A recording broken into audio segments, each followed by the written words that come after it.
Driving test പരിഷ്കരണത്തെ തുടർന്ന് ഇന്ന് പുനരാരംഭിക്കേണ്ട driving ടെസ്റ്റുകൾ പ്രതിഷേധത്തെ തുടർന്ന് കണ്ണൂരിലും തടസ്സപ്പെട്ടു. കണ്ണൂർ തോട്ടടയിലെ സർക്കാരിന് കീഴിലുള്ള ടെസ്റ്റിംഗ് ഗ്രൗണ്ടിൽ കിടപ്പ് സമരം നടത്തിയാണ് പ്രതിഷേധിച്ചത്. ടെസ്റ്റുകളുടെ എണ്ണം വർദ്ധിപ്പിക്കുന്നതുവരെയും ഡ്യുവൽ കൺട്രോൾ സിസ്റ്റം പുനരാരംഭിക്കുന്നതുവരെയും സമരം തുടരുമെന്ന് നേതാക്കൾ അറിയിച്ചു.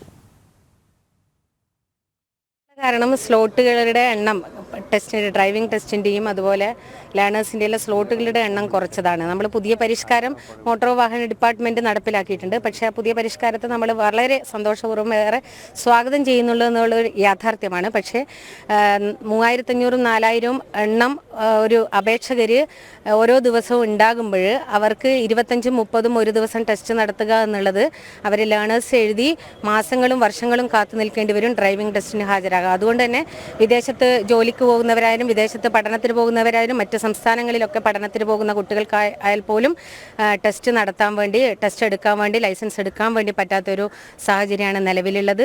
അതുകൊണ്ട് പുതിയ പരിഷ്കാരം എന്നുള്ളത് നമ്മൾ ഏറെ സ്വാഗതം ചെയ്യുന്നു. പക്ഷേ സ്ലോട്ടുകളുടെ എണ്ണം വളരെ കുറക്കുന്നത് അത് പൊതുജനങ്ങളെ കാൻഡിഡേറ്റ്സിനെ വല്ലാതെ വലക്കുന്നു എന്നുള്ളത് യാഥാർത്ഥ്യമാണ്.